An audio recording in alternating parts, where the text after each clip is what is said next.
Welcome back, everyone, for another deep dive. This time, we're going to be looking at the story of Rumpelstiltskin. Oh, yeah. So you know the one, right? Right? Spinning straw into gold. Desperate bargain. A name that's more powerful than you might think at first.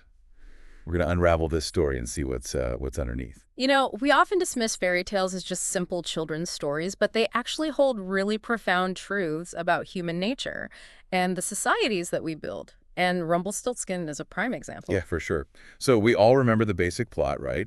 A miller boasts that his daughter can spin straw into gold, which puts her in this deadly predicament with the king. And then this enigmatic figure, Rumpelstiltskin, appears and offers a solution for a price. Yeah, she's really tracked, Yeah. by her father's lie and the king's greed. It's a real power dynamic you see there.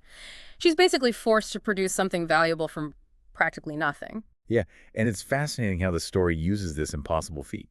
Spinning straw into gold. I've heard that there's a theory that this symbolizes the pressure placed on peasant farmers to produce grain for their rulers. I mean, failure meant starvation for these people. Yeah. So the stakes were incredibly high. Yeah, that adds a whole other layer to the story, doesn't it? Suddenly, Rumpelstiltskin's offer isn't just about rescuing the miller's daughter. It's about exploiting a system that's built on desperation. He becomes this embodiment of a solution, but a solution that comes with a whole other set of dangers. Right, and we can't forget, he's not exactly, a benevolent fairy godmother or anything. He's described as this droll-looking hobgoblin, an imp. And imps in mythology are notorious tricksters, Oh, yeah. known for making deals with hidden consequences. You get the sense that he's not just like helping out of the goodness of his heart, Right, yeah, he's driving a hard bargain. Each time he demands something more and more precious. First a necklace, then a ring, and then finally, the unthinkable, the miller's daughter's firstborn child. Okay, so let's unpack that shilling bargain for a second. Why a baby?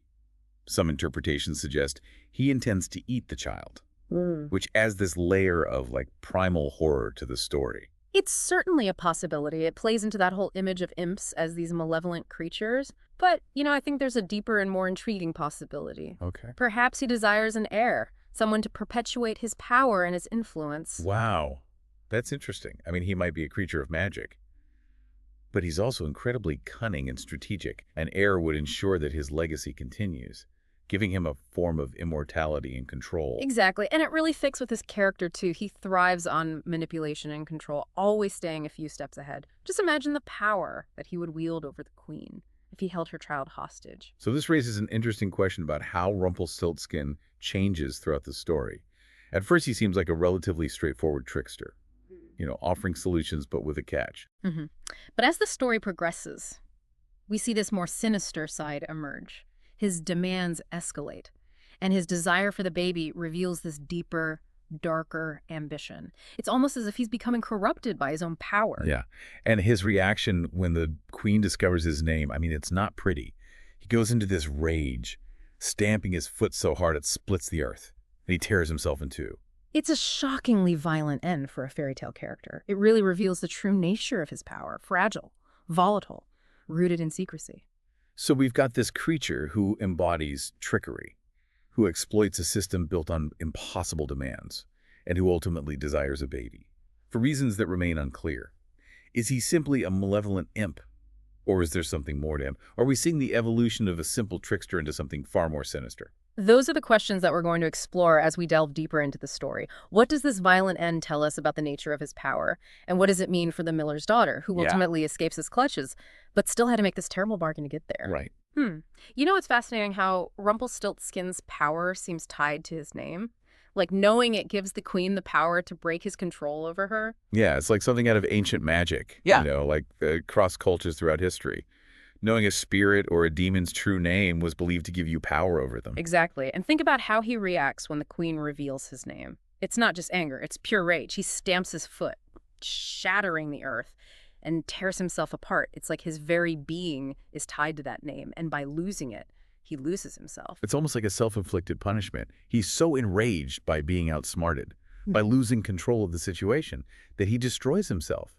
Talk about cutting off your nose to spite your face. Yeah, it's a really potent symbol of how fragile power can be, especially when it's built on deception and secrecy. As soon as that secrecy is shattered, the power just crumbles. And the way he destroys himself, by plunging his foot into the earth.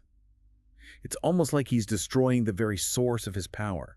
Remember how we talked about the gold symbolizing grain?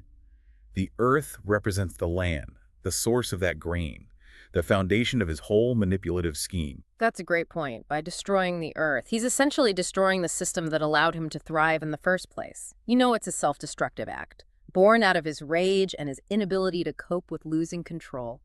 Makes you wonder, if he had won, if he had taken the baby, what would he have done? Would he have raised the child as his heir, molding it into a miniature version of himself? It's a chilling possibility. I mean, we see how he manipulates the miller's daughter, how he exploits her desperation. It's not hard to imagine him doing the same to a child, especially one that he views as his own. He might even try to teach the child his tricks. Passing on this legacy of manipulation and power grabbing, it paints a pretty bleak picture of what could been. Yeah, but we're left with this lingering question. What were his true motives? Was it simply about power, about perpetuating his legacy? Or was there something else driving him, something even darker? That we can only speculate about. That's what makes Rumpelstiltskin such a fascinating and unsettling character. Yeah. He's not just a villain, he's a complex figure who embodies the dark side of human ambition and the dangers of unchecked power. And even though the queen defeats him, even though she escapes his clutches, we have to wonder, does she ever truly escape the shadow of that bargain, the trauma of that experience, the fear of what might have been? Those things can linger long after the immediate threat is gone. Exactly. It's a reminder that sometimes, even when we win, there's still a price to pay, and that the choices we make in moments of desperation can have lasting consequences. It makes you think about the deals we make in our own lives.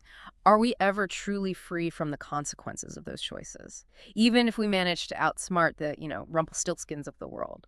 Or do those bargains continue to shape us, even when we think we've moved on? Yeah, it's like they say, sometimes the only way to win is not to play at all. But when you're backed into a corner like the miller's daughter, what choice do you really have? That's the heart of it, isn't it? The story forces us to confront the difficult choices people make when they feel powerless. The miller's daughter makes this deal with Rumpelstiltskin, not out of malice or greed, but out of sheer desperation. And even though she outsmarts him, the experience no doubt leaves its mark. Can you imagine living with that constant fear? That a creature like that could come back? That he might be lurking in the shadows, waiting to reclaim what he believes is his? Oh, absolutely. The psychological impact of that encounter, the knowledge that that darkness exists in the world, it would be profound. It speaks to the enduring power of fairy tales. They tap into our primal fears and anxieties, even as they entertain us. It also makes you think about how we interpret these stories. In some versions, Rumpelstiltskin is portrayed as purely evil, a monster who deserves his gruesome fate. But other interpretations offer a more nuanced perspective. Yeah, there's this growing recognition that even villains, even creatures like Rumpelstiltskin, they can have complex motivations.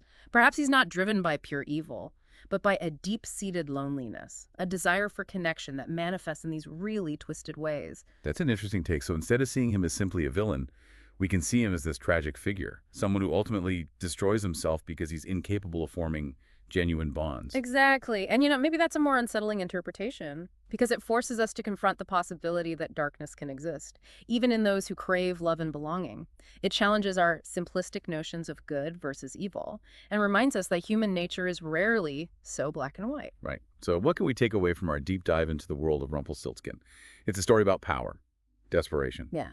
and the consequences of our choices. But it's also a story that invites us to look beyond the surface, to consider the motivations of even the most unsettling characters. Yeah, and it reminds us that fairy tales, despite their fantastical elements, hold these deep truths about the human experience. They reflect our anxieties, our hopes, and our enduring fascination with the unknown. So we have explored the symbolism of spinning straw into gold, the sinister nature of Rumpelstiltskin's bargain, and the potential consequences of unchecked power. But most importantly, we've seen how even the most familiar stories can reveal new layers of meaning when we take the time to delve deeper. So the next time you encounter a fairy tale, don't dismiss it as just a simple children's story. Look for those hidden depths, the complex characters, and those timeless truths that continue to resonate with us centuries later. Thanks for joining us on this deep dive. We hope you gained a new appreciation for the tale of Rumpelstiltskin and the enduring power of fairy tales. Thank you for joining CMF Conspiracies podcast. If you have a conspiracy you wish for us to deep dive into, please send your topic to our email address or leave it in the comments.